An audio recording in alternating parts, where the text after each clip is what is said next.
So originally we said 6:10, and now it's 7:10. Oh, okay. Is this Brazil? Is that the way Brazil works? I don't know.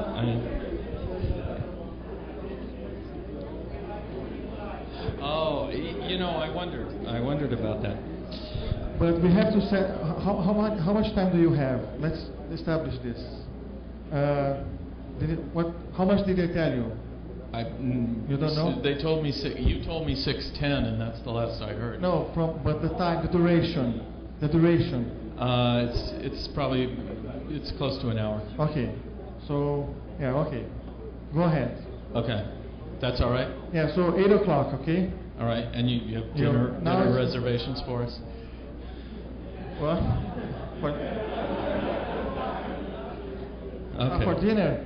Yeah. I think you're gonna starve a little bit tonight.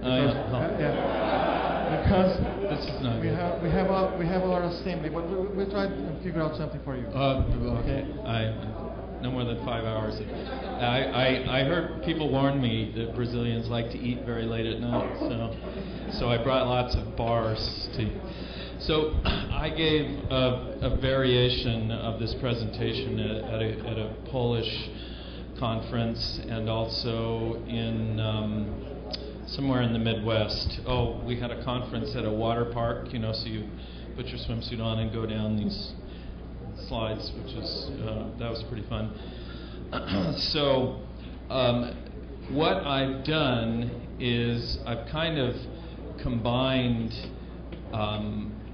visual pictures and ideas. So what I'm going to do is give you some ideas, and then show you some pictures, and you'll get a sense of what it's like to be at Burning Man. But I'm also talking about what's going on in the computer world. So one of the things that I've been doing is holding open spaces conferences. And a conference like this, where you come and I stand here and you're all looking in the same direction and listening to me, we call that an eyes forward conference. And it means that you're all sitting there listening and doing that to me. Now, an open spaces conference is where everybody is having a discussion. And it sounds very strange at first because there's no real upfront organization. You simply have a place, you say we have these rooms and these times, and if you want to have a discussion about something, you put up a note in that slot, and whoever's interested in that discussion shows up. Nobody lectures, you just talk about it. People are very uncomfortable with this at first because they want to know who's talking and what's going to be talked about before they come to the conference. But once you have this experience, you discover it's very satisfying. It's much more, you don't tend to fall asleep, for one thing. So anyway, a lecture, I have found more and more it's nice to have, if you're going to have an eyes forward kind of lecture, it's much nicer to deliver those, to record and deliver those over the web, and the technology for that is getting better. In fact, for the Flexbook, we're planning on creating and giving away screencasts of all the chapters. So hopefully you'll be able to see that in the next few months. So the idea of mind mapping is that you draw pictures and combine them with words. And my experience with it is that by going back and forth between pictures and words, it's almost like you hover at the intersection between the right and left halves of your brain, and that seems to be a very creative space.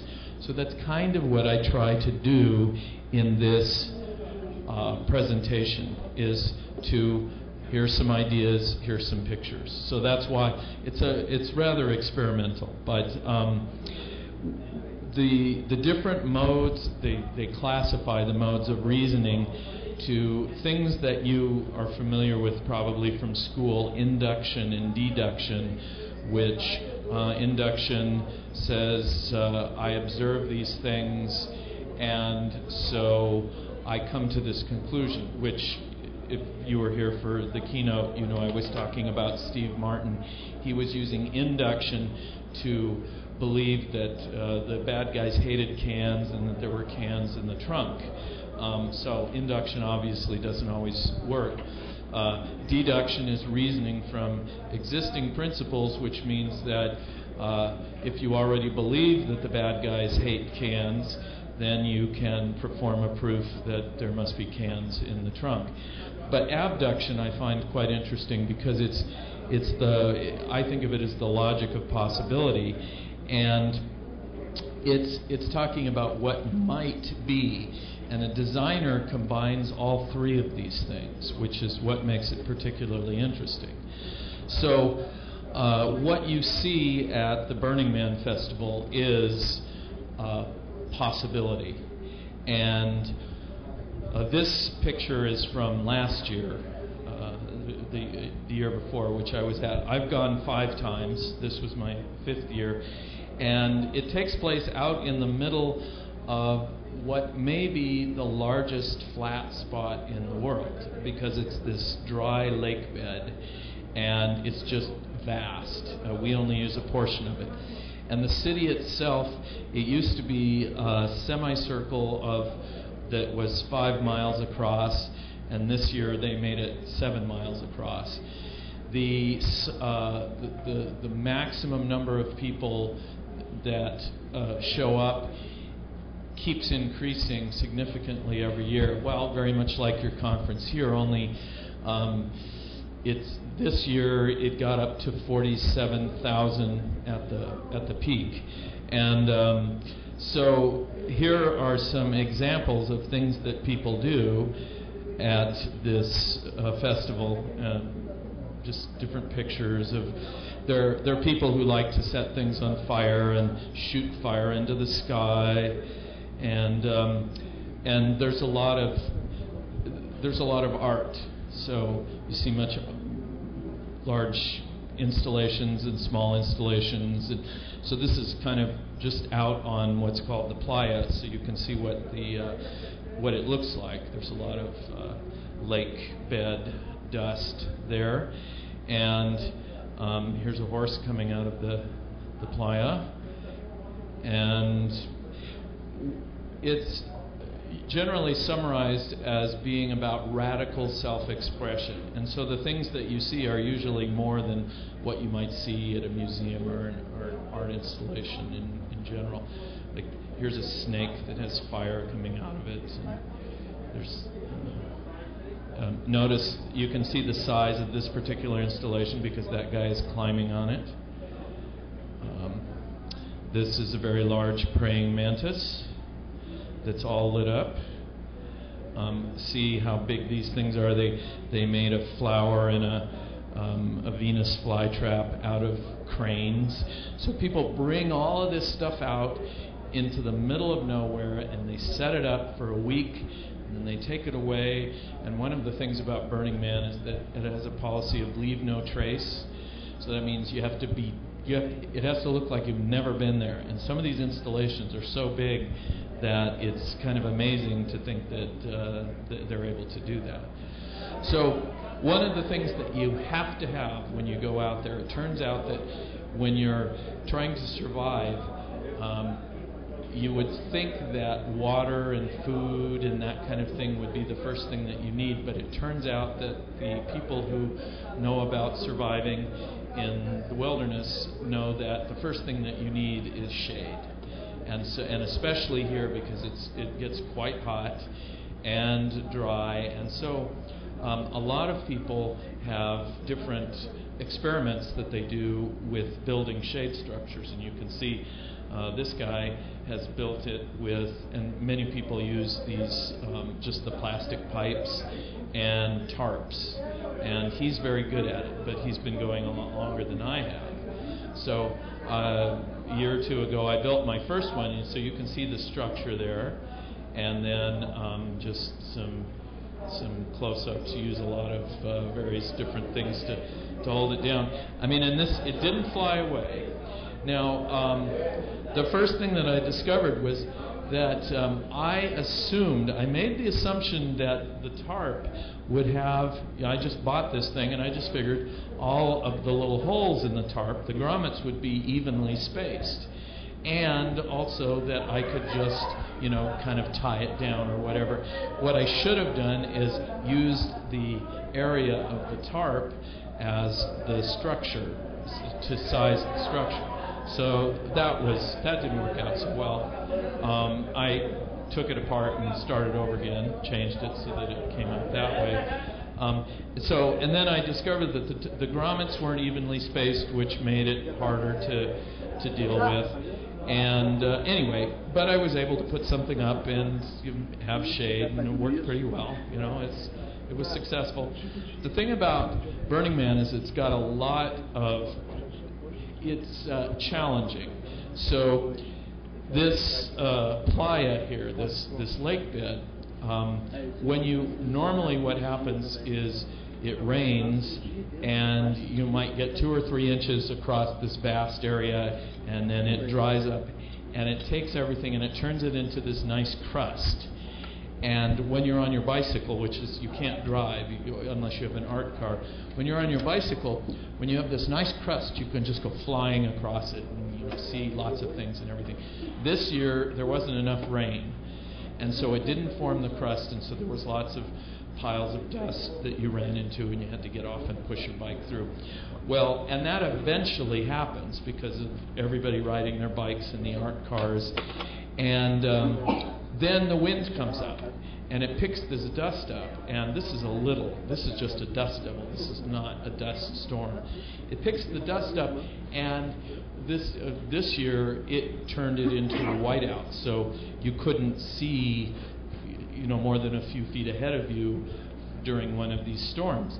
Well, so I designed my shade structure assuming that the air was going to go across the top of it, and almost as soon as I was done, we had a storm where the air just went right in through the front, and you can see it's picking it up there. But I did anchor it down well enough that it didn't fly away.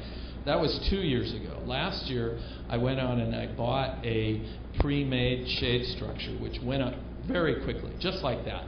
And then we had 80-mile-an-hour winds, and it destroyed it. So you have to build your own. You just can't get anything off. And you have to drive metal stakes into the ground, use rebar, and anchor to that. And from the engineering standpoint, it's quite an interesting challenge, and it's entertaining to do. You'll notice now there's a tent next to mine, and they have their tent anchored to my stakes. That's because they showed up. They didn't really know what Burning Man was, and they weren't prepared. They thought, we'll just camp.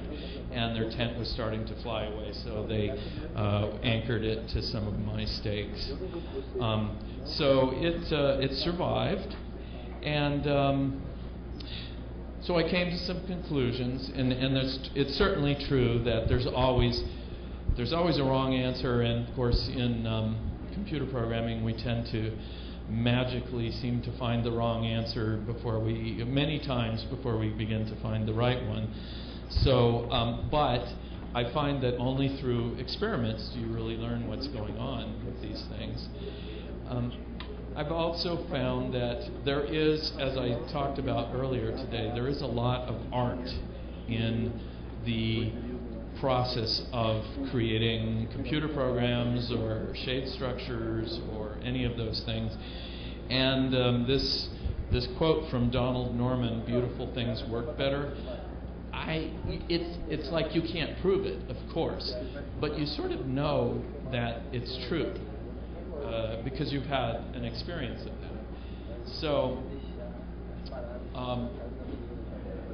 I painted that on. What people do was they'll set things up, and for example, this person had set up a place to paint and had some paints, and so I was in the mood. And here is a fabric sculpture that inflates, and you can see the size of it.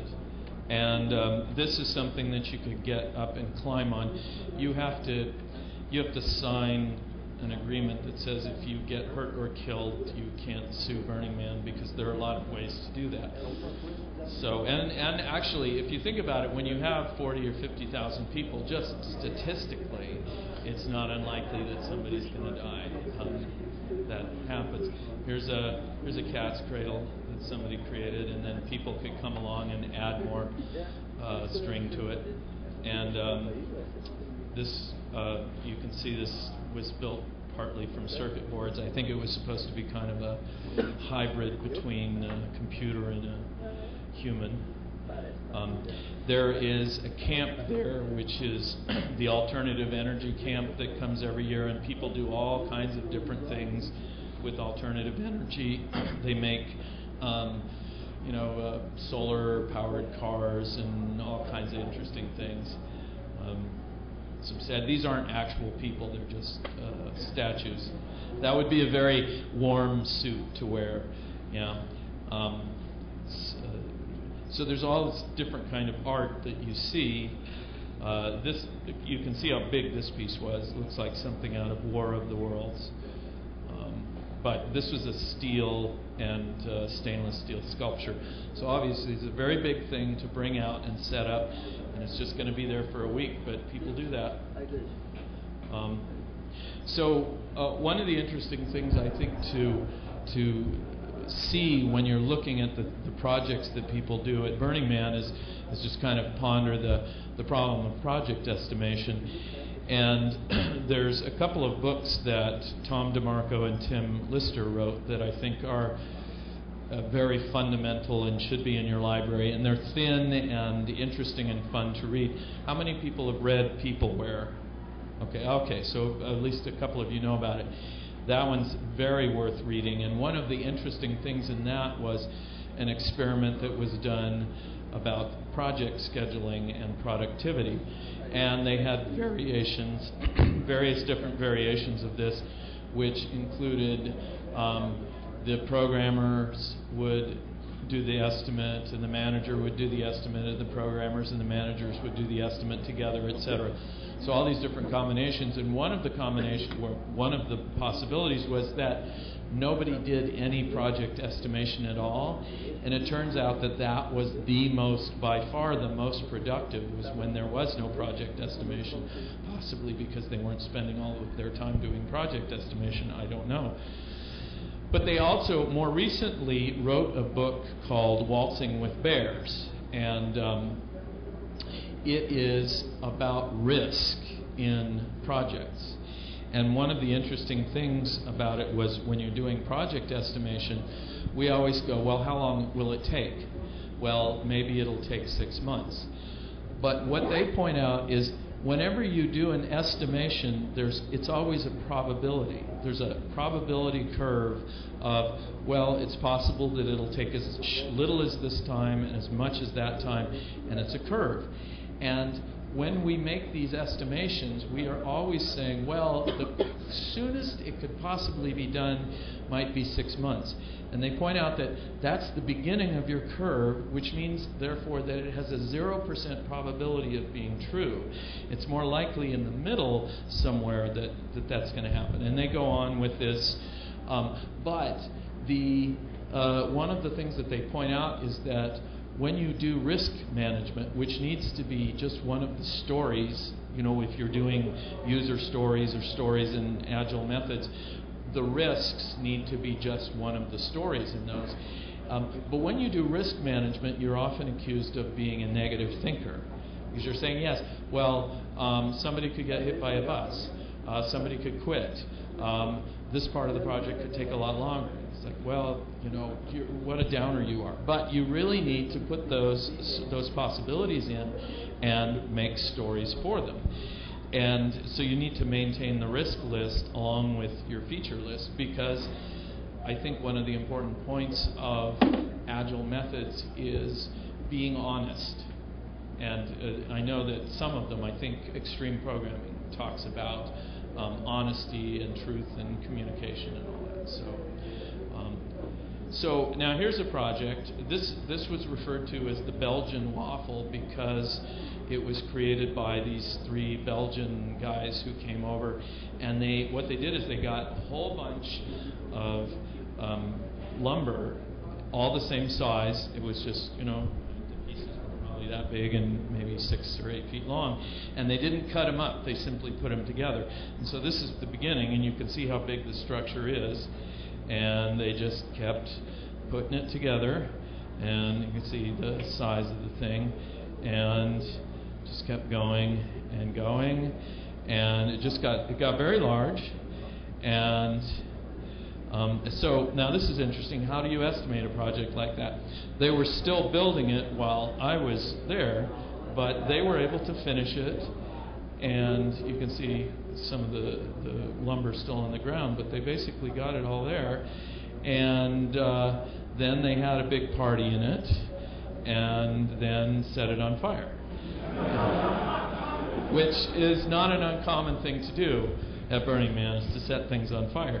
So, and when this thing went on fire, you can see how much air there is between all of the sticks, and so it lit up the whole sky. It was a huge fire, so very dramatic.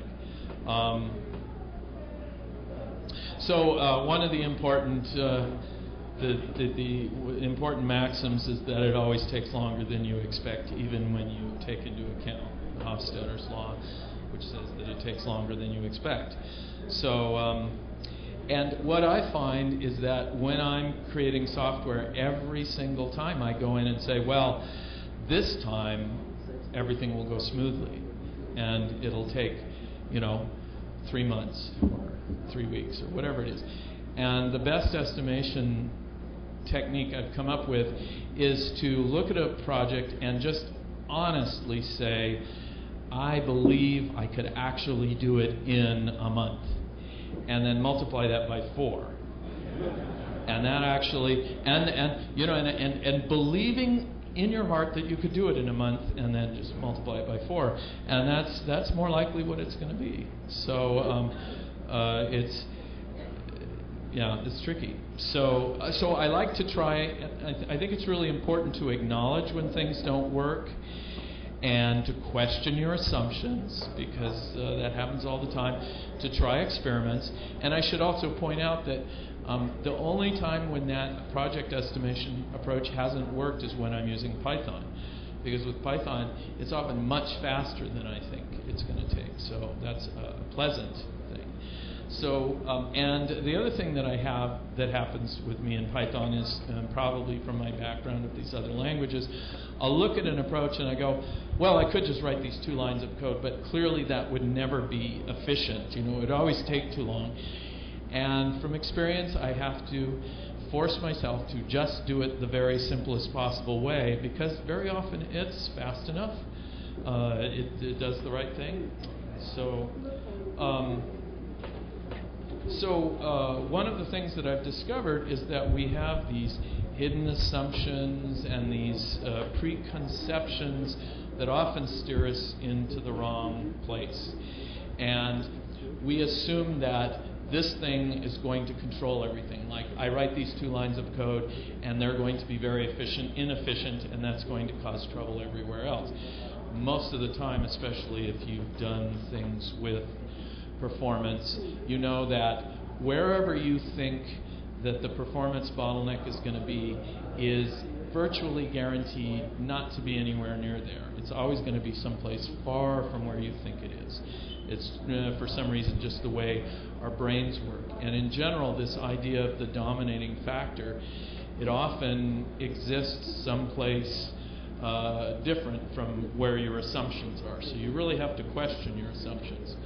So I used to be on the senior advisory board for the Software Development Conference, which is still going on. And I did this for like 8 years or whatever. And I really wanted to start creating my own conferences, but the only way I was thinking about doing them was the way that the Software Development Conference did it. And it was Martin Fowler that I was having a discussion with, and he said, well, first of all, let's try doing something. Let's try creating a little conference. And so we did something which was an invitational thing. and began to evolve it. And that's the biggest thing that helped, was the actual doing the experiment and see what happened. And then eventually this idea of doing open spaces came along, and that was a huge step in creating these conferences. And not only is it much easier, but everybody, including and I suppose especially me, has a really good time at them, because I keep wanting to do more of them. I've already mentioned blogs and podcasts earlier. There's a number of them. In fact, if you just go to iTunes and kind of hunt around for podcasts there, for technical podcasts, for language podcasts, you can find quite a number of them. There is one of the conferences I put on is with the Java Posse, and they're these 4 podcasters. Even if you're not a huge Java fan, it's a good podcast, and also a good way to kind of keep up on what's going on. And some of their discussions are very relevant in general. So we decided they wanted to have a conference, and they contacted me because they knew I was doing these open spaces things. And the one thing that I had always had a hard time with was I live in this ski town, and if you have a conference in the wintertime, people are going to want to ski. And so I didn't hold anything for several years, because I thought, how do I say this? I either say, we're having a conference in a ski town, but trust us, we're not skiing, and people will go skiing anyway. Or you could take the honest approach and just say, yes, we're going to meet from 8 until noon, and then the afternoon is available to ski or do whatever you want, and then we'll meet again in the evening. And so sometimes I'm pretty slow on the uptake about these things. So several years went by, and I finally said, well, you just say what you're going to do. And if managers don't like that, they don't send their people. But it turns out that the people who work for companies with managers who say, sure, go and ski and have a good time, those are good people to have come to your conference, because they're working for kind of more enlightened companies. So anyway, we've been having this. We had this for a couple of years, and we're going to continue having it. And one of the things that we do is we go skiing.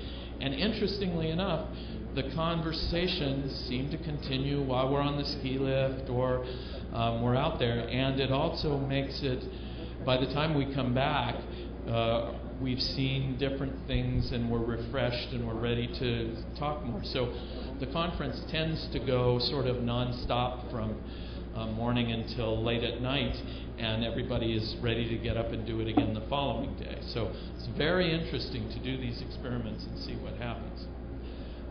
This is some sculpture that somebody created with lots of light-emitting diodes. So here's an example. You can kind of get a good idea of what the playa looks like. There are mountains way off in the distance, but you see this sort of crackle, and that's what happens after it dries up, and you get this nice surface that you can ride your bike over. There's somebody else riding their bike on the playa. You can see it's a little bit more beat down at that point. So here is this guy created a little, what is that thing? Well, normally you have a horse, and he created a robot to pull this. It's a chariot, yes.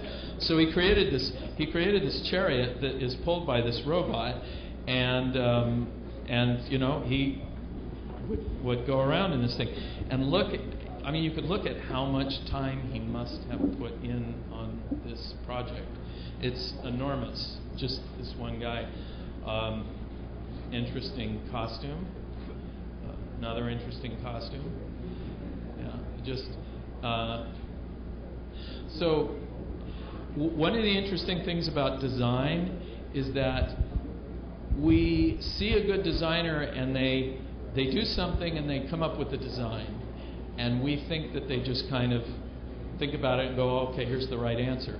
Well, people have done experiments on this, and what they discover is that what happens is that the designer rapidly goes through a lot of possible designs and throws them all away before they even try before they even show you anything, which, you know, still might not be a good design, but they don't show you anything until they've thrown a bunch of them away.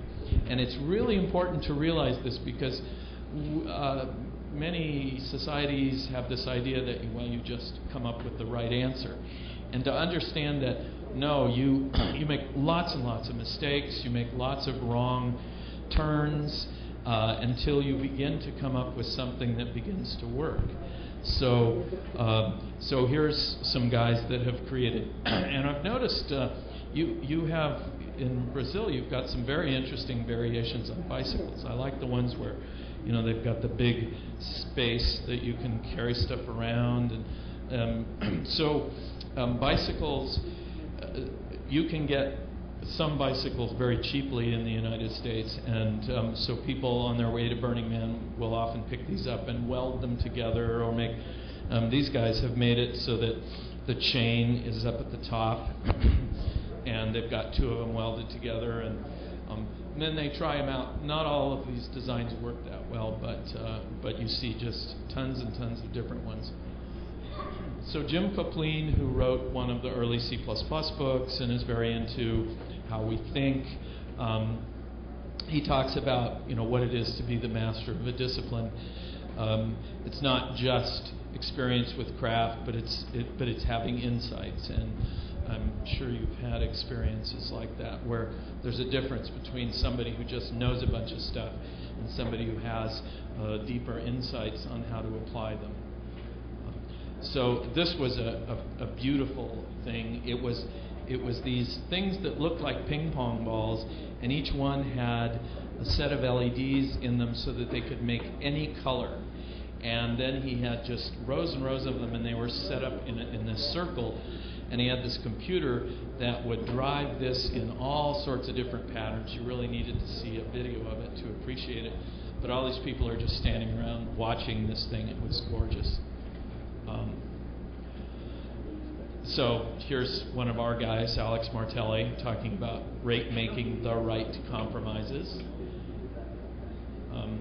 This was a robotic giraffe.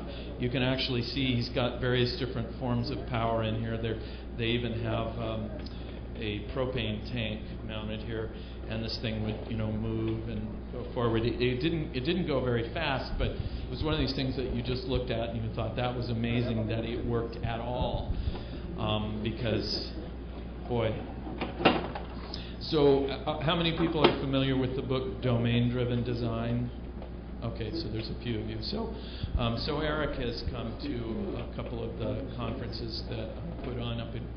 Very interesting people come up to Crested Butte for these conferences, and it's very interesting because he's going at this. I think the sort of revolutionary thing that he's doing in terms of design is, instead of starting from the idea of a computer program and drawing boxes and arrows and UML and stuff to represent your computer program, he's going from the outside in. He's saying, let's look at the problem we're trying to solve and try and come up with the right domain model for that, and then represent that in the computer. And I think it's much more effective. It doesn't lend itself to like model-driven architecture or these things, but most of the folks that I know and hang out with are very skeptical about the possibilities of model-driven architecture panning out, and it seems like it may be kind of a wrong direction. When you look at Burning Man from one perspective, it looks like just kind of a mass of humanity, but it's actually very well organized. The streets and everything is laid out very carefully. So all the streets have signs, and it's on a numbered basis. So 2 o'clock is here, 6 o'clock is here, 10 o'clock is here, and it's late. And then you have various streets in there by letters. Each year there's a different theme. This, I forget which year this one was, but so it's laid out this way. It's larger than, I mean, we actually probably are in the future expansion part this year, but you can see it's actually laid out very carefully. There are chemical toilets at known locations, so when you have to go, you can kind of guess where you're going to find the next one. And the man is right in the middle there, and he's up on a pedestal and is lit up at night, so if you get lost, you can kind of see where the man is. And generally in your camp or near your camp, there will be something with lights and flags and stuff that you can find. Further back from the man, at the very top of this, is where the temple is. And the temple is something where people tend to put messages to people who have died or pets or whatever. And that is burned the night after the man. So down here below is center camp. There's only two things that you can actually buy at Burning Man. One is coffee, and the other is ice. And everything else, it's what's called a gift economy, which there are some South Sea islands where they actually practice this. And, interestingly enough, in the open source community is a gift economy, so your status in the community is not by how much you accumulate, but by how much you give away. And so at Burning Man, you tend to come with things to give people.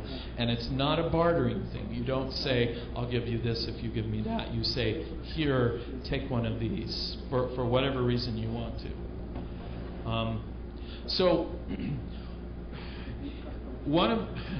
Things don't work even if you want them to. And one of the things, I was talking about what happens with the process of managing software development, where many companies want software to be an engineering discipline and software developers to be interchangeable. It doesn't matter if you want it to work that way, it doesn't. And yeah, here's a good example. An unspecified potential security flaw. Would you like to continue? What information does that give me? And what are my choices? Or, here's another thing that doesn't work. So you can see there's the little Republican symbol on the back of the plane that's crashed into the Capitol building. But this is a bus. So this is an art car. You can actually get in and ride around, and they have a party inside at night. So I think this is a great quote.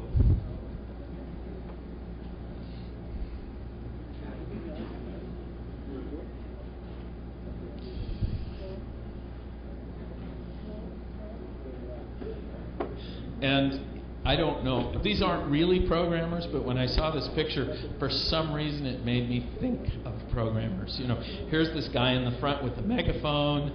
They all have funny dresses on, and they've got these colorful umbrellas, and they're all following this guy who has a megaphone. I don't know why that makes me think of computer programmers, but it does.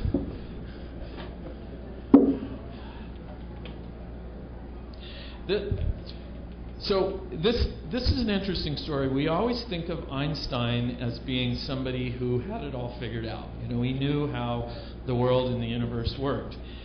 But it turns out that there are some things that Einstein believed with all his heart that turned out to be very wrong. And this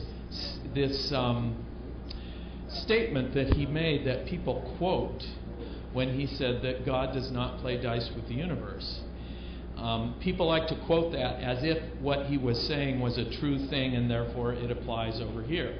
Well, it was when he encountered quantum mechanics and the fact that everything was a little bit probability was involved. So you couldn't figure out whether something was exactly at a particular place and moving at a particular speed at the same time. Okay, the Heisenberg uncertainty principle. He really didn't like that. So he said, no, God does not play dice with the universe. There must be a variable in this equation that I don't know about. And thus they called it a hidden variable. And this is the hidden variable theory. His hidden variable theory. Well, it turns out that experiment after experiment has shown that no, there's no hidden variable. God really does play dice with the universe. He just didn't want to believe it. In fact, recently we've had experiments that show that information can go from one place to another instantaneously, which is something else he thought he had proved wasn't true. So even Einstein is, didn't know everything. Okay, there we go. So I talked about this idea of dominating factors. We tend to look at what is plain and obvious, and we say, oh, well, this is the most important thing. For example, the choice of programming language is the most important thing. We might like to think that. Very often, it's a minor factor. And to be truthful and honest with yourself and figure out what the real dominating factor is what's going to make the difference, well, might make the difference between success and failure. So, because otherwise, you get these unintended consequences. Again, this factor of saying, well, they hate cans, there must be cans in that trunk. The example that comes from Peopleware is what they refer to as the furniture police. So there are these groups that within a large company, or maybe not even that large of a company, you have one or two people whose job it is to buy furniture and to arrange the furniture and everything. And this person feels like the most important thing in the world is how much space things take up. And it costs a certain amount of money, so if they can make your cubicle a little bit smaller, they can save money and great benefits will accrue to the company.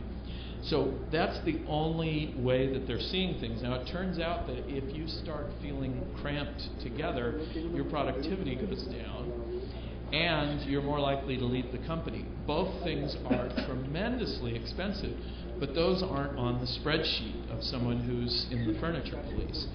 So you really do have to be able to see the big picture. And of course, the person who's managing the furniture police is at least as much at fault, because they can only see what fits on their spreadsheet and not the unintended consequences.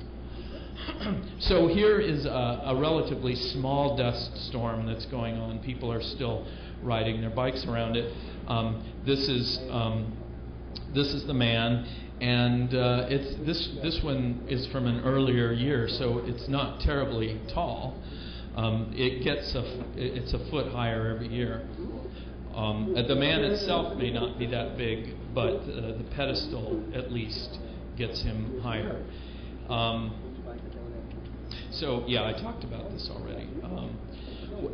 One of the management, I'm not picking on Indians here, but there was this picture where they're all dressed the same, they're all in an airport, and you can almost bet that these are programmers going someplace to be replaceable parts for some company who thought, okay, well, offshore, we'll bring some Indians over for a while and then they'll go back and they'll do their job.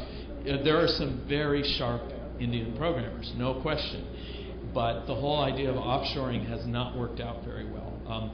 I think I saw a statistic that said over 50% of projects that have been offshored have been canceled before they've been finished.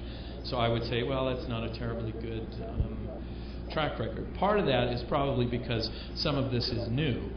But I think, I would guess the most successful distributed projects are open source ones, not ones where you try and make things happen, but ones where people volunteer and say, I want to work on this part of that part of this project or that project.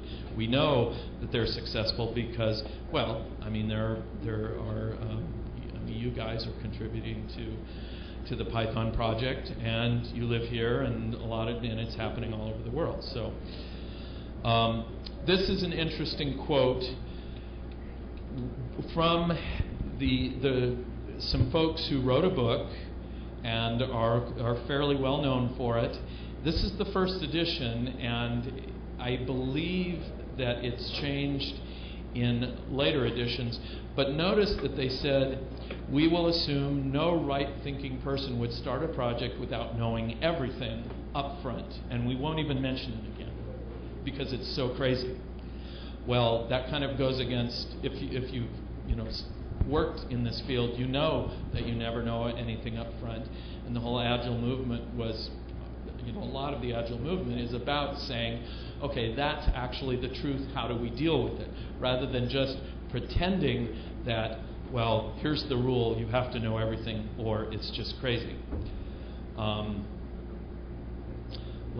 Okay, so here's a guy who created a little flying carpet kind of thing, and I don't know what's underneath there, but he rides around, looks like he's got a bed that just drives around. So this is kind of an art car. Here's another one. Looks like a scorpion.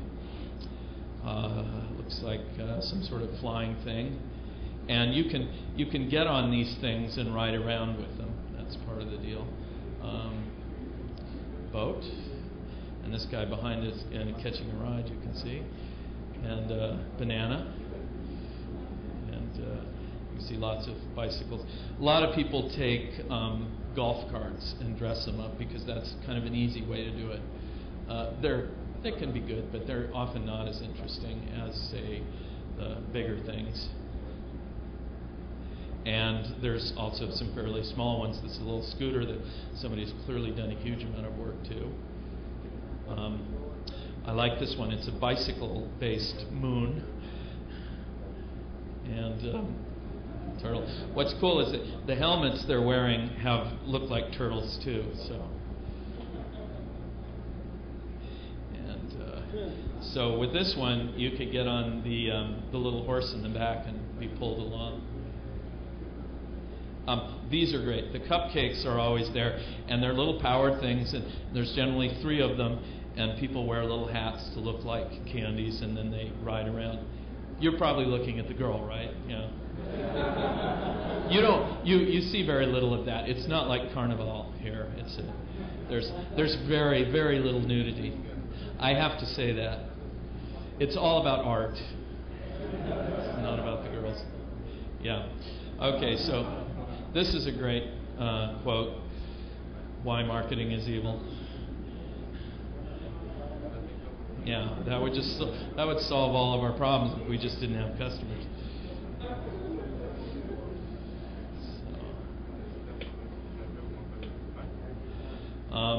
But actually, seriously on that, one of the problems, we usually say, well, why didn't the customer just ask us for the right thing?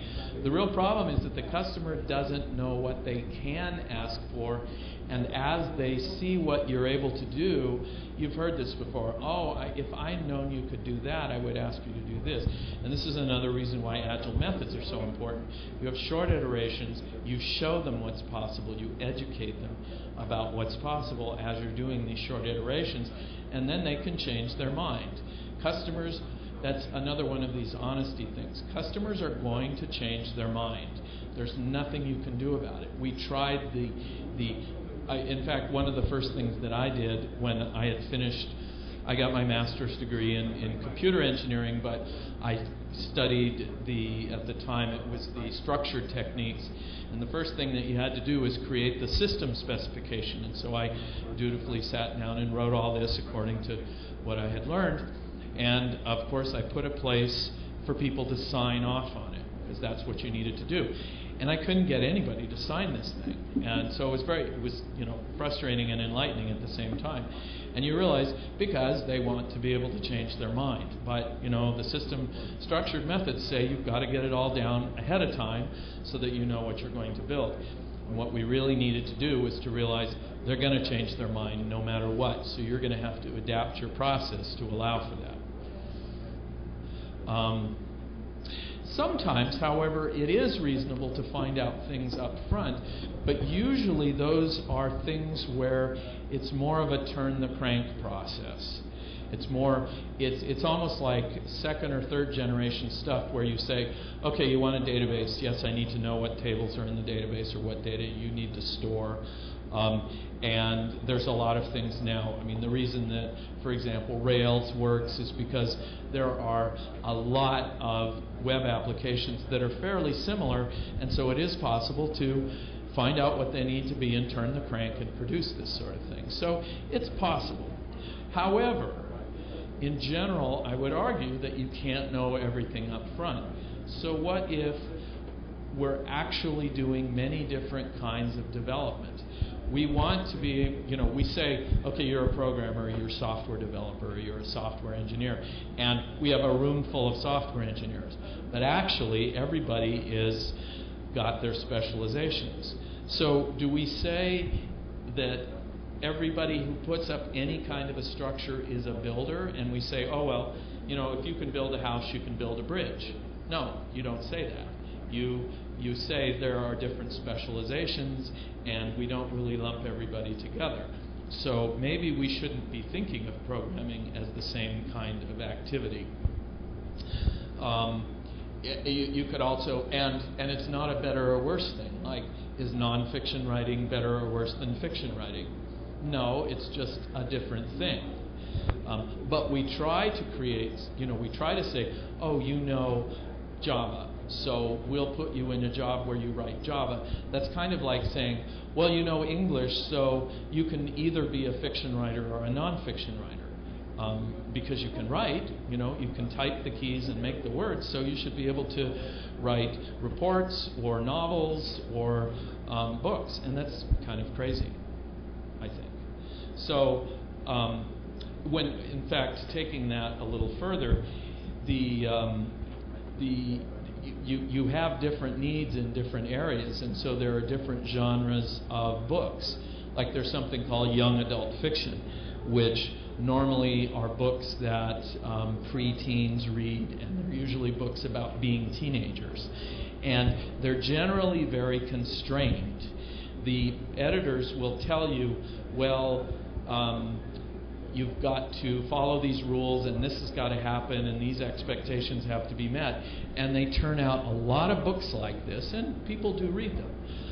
But then Harry Potter is also young adult fiction, but it broke all of those rules. That it would not be accepted by your normal young adult fiction publisher.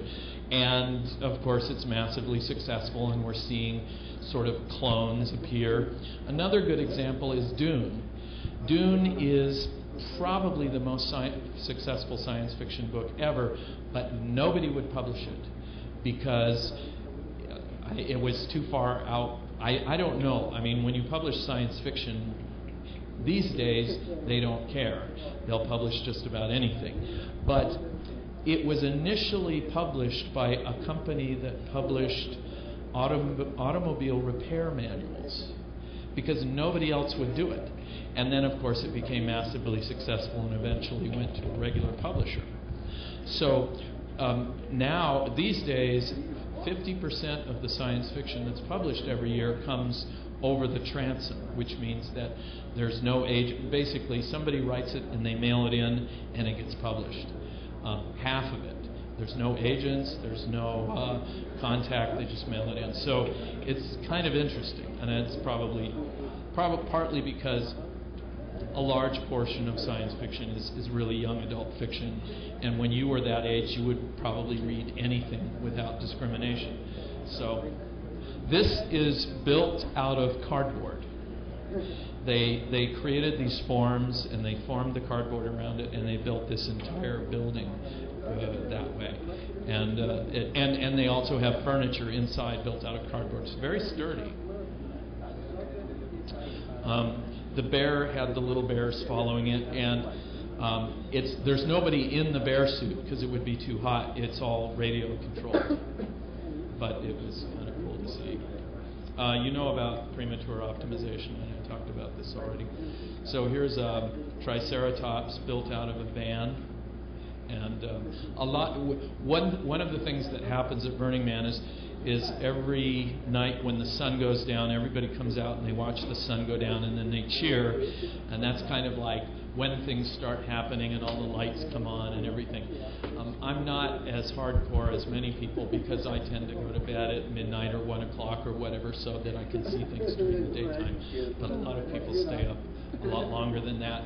There's actually a portion, a fairly large portion of the city which has become what's called hush camp for people who actually want to sleep at night, and so if you join hush camp, you have to be quiet. So this is quite a large art car. I'm not going to go into Java. I'm getting a little burnout talking about the details of Java, so I'm not going to talk about Java generics again. You can read my weblog if you want to, or the book if you want to see me dissect Java generics. This is kind of cool. Car that's got this big face on it. And now this is a very interesting one. The waterfall. Okay, so I heard this story. Actually, I don't think it was. I may have been at the conference, or I may have heard it on a podcast. So it turns out that the term waterfall, which we always assume, oh, this is something that people did and they followed or whatever. So apparently, the U.S. Department of Defense commissioned a paper to be written about software development practices. And this was way back in the, I don't know, the 70s or the 60s or something like that. So they put together this paper, and in an appendix, they described the waterfall model, and they weren't even sure that they should put that in. So they described this thing, and they said, "Don't do this. This is the wrong way to do it." Way back then. So this was a public document. And other countries picked this up, and they looked at this appendix, and they said, "Oh, look, this is how you're supposed to." You know, they missed the part where it said, "Don't do this." They said, "This is the part. This is what you're supposed to do," or "That's what we're doing." Well, yeah, they probably just looked at the picture. They didn't translate it where it says, "No, wrong, don't do this." And so this thing propagated. As after, the first thing somebody said is wrong way to do it, and everybody goes, "Oh, well, this looks like we're sort of doing it this way, so it must be right." And pair programming is another thing which kind of takes you by surprise.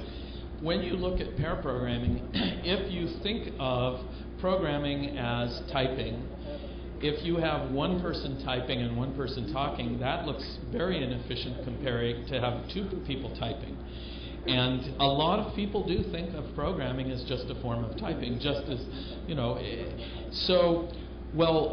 fact, we did it this week at the workshop. What I started doing in seminars and workshops is I said, pair programming is a good idea. I should try it, and it may, because without pair programming, if somebody has a question, they have to ask me, and I get really tired of that. So I figured, well, if I can pair people up, they'll ask each other questions, and it will be easier for me. So I'm very selfish this way. And so I tried it, and with courses that I taught with other people and on my own, and we tried various different ways to pair people up. So one of the worst ways that we tried was we used decks of cards. So we figure out, okay, we have maybe 30 people in the course. We'll take 15 cards from this deck and 15 identical cards from this deck. We'll pass them out, and then people will figure out, yes, I've got the ace of spades, you have the ace of spades. Well, all of these techniques, people would come out saying, I don't like pair programming. And somehow I realized that, maybe I didn't know it, maybe it was just through the experiments. So I came up with this other way of doing it where the pairing was very quick. And in fact, I didn't really even talk about pair programming ahead of time. I just said, here's an exercise. I wrote this little program in Python, of course, and the program creates an HTML page with the pairs in a grid, and then I had to learn this the hard way, there's this little colored bar that moves, and it sets for a second or two, and then it moves to the next group. And when the bar is on your name, you raise your hand, and you see whoever else has their hand raised. Okay, and by doing this, which I kind of called stealth pair programming, because I'd be talking along and say, okay, now we're going to do an exercise. Here's your pair. Go. Nobody had time to think about whether they liked pair programming or not. And they all come out saying, we really like pair programming. And it was fascinating because it was all about the process of pairing that made people decide whether they liked it or not. And I'm still kind of figuring that one out. I've also been doing a lot of remote pairing, working on books with other people. I've been co-authoring books. So we use Skype and we use some sort of screen sharing program, and that works surprisingly well. I've talked about learning new languages. Kind of comes from the pragmatic programmer says you should learn a new language every year. I think you probably, maybe not in huge depth, but you could. A lot of people complain that dynamic languages are unsafe. There's this guy, I don't know who Flan is, but this is his law. You can always create bad programs in any language, so the language isn't going to protect you. Let's see. I'm not going to talk about some of these things. Yeah, this is not. Okay, I talked about peopleware already. So anyway, the point of all this was to kind of inspire you. And here's this. I mean, this thing is amazing. It's like you get in this and you go up 3 stories, and it looks. There was a guy with a pith helmet and suits from the late 1800s or something. It made you feel like you were in some sort of Jules Verne story. It was amazing. And I was wearing a Python shirt at the top, and this 14-year-old boy comes up to me. He says, "Have you heard of Ruby?" So, there's a lot of really intelligent people at this. Yeah, you recognize this from the Beatles movie. I mean, you could get in and ride around in the Yellow Submarine. I thought that was, they just did a really good job of that. And this is the temple looks different every year. So this is one example of one of the temples, and they burn it. A cathedral of some kind, an inflatable Buddha with the guy sitting there in front of it. This is a different temple. This is quite a large one. You can see all the people on it. So the structure has to be built to support lots and lots of people. It's a big job. Buried Empire State Building, or Chrysler Building, actually. So this is the man at night, lit up. So it's always lit up at night, and the arms get raised as part of the process, and there are more fireworks and longer and more spectacular than I've ever seen anywhere happens. This just keeps going on and on, and then eventually, after a while, the man starts to burn and collapses, and there's lots of cheering. And so that's it. If you've got, do we have time for a few questions, Luciano? Sure. Okay, we have time for a few questions if you have them. What did I do? You pretty much saw it. I kind of slowly worked. I was in a camp the first couple of years, a theme camp with a group of people, but then for a couple of years I just went by myself and was just kind of experimenting with building shade structures, and I got there. It's a big project just to get there. So costumes give away things, yeah.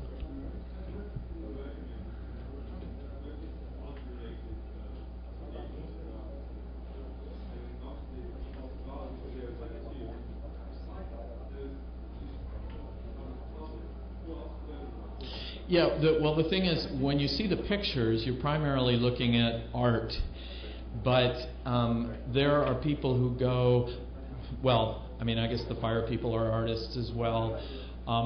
There's a lot of music. There's a huge amount of music, and there's, they basically have at the ends they have like rave camps and things like that. It's kind of hard to narrow it down, because if you say radical self-expression, it could just be anything. The different camps often have different. One of the camps that most impressed me the first year that I went was these people who had set up. They called it the human carcass wash. So it was supposed to sound like a car wash, and water is very scarce there. You have to take your own water and everything. So they had set up these little pans, and these guys were kind of coaching you through. It was a gay camp, so they were. But that wasn't what it was about. That was the interesting thing. There was all this thing. So you get naked, and you're going to get washed by other people. Sounds very. Maybe not here in Rio, But you know, it sounds it was a very risky thing to do for everybody who were doing it. So you start out and you're washing or you're rinsing or drying or something, and then you move to the different station, and then finally you get to go through and get washed, and you tell people what's okay to do and what's not okay. But so I thought it was going to be very kind of sexy, and you know, here are these gay guys running it, but they were more like kindergarten teachers, and just kind of coaching you through and making you feel really comfortable about this. And I came out going, why didn't we have that in kindergarten? How to be comfortable with your body? Because you come out and you feel like, I feel okay about myself now. I feel completely comfortable in this situation where you thought you were going to be really feeling very strange about it. And it's like, I can try and describe it to you, but you can't. And so there's an example of, well, they weren't doing a sculpture or anything, but they were doing something really creative and enlightening. You know, I came out of that feeling very light and comfortable, and not what I expected at all. It was just, and I don't know, people do all kinds of things, and it's all, I guess the other interesting thing about it is that you're seeing, you need some kind of government, and there are there's a group called the Black Rock Rangers, and they kind of go around and patrol, and they're trained in non-confrontational communication and things like that, and they sort of try and keep difficulties, take care of difficulties. If someone is hurt, they take them to the medical areas and things like that. And so you see, well, you know, you want that to be there, but you don't want more than that. And you want a certain amount of government, but you don't want any more than that. And so it's very interesting to see what the right amount of government actually is. It's enough to support people to do whatever they want, but it doesn't intrude. That's actually what the Republicans are always saying in my country, but never seems to work out that way. Other questions? Yes. Okay. All right. So now, what did you say about me having to starve tonight? All right. Thank you.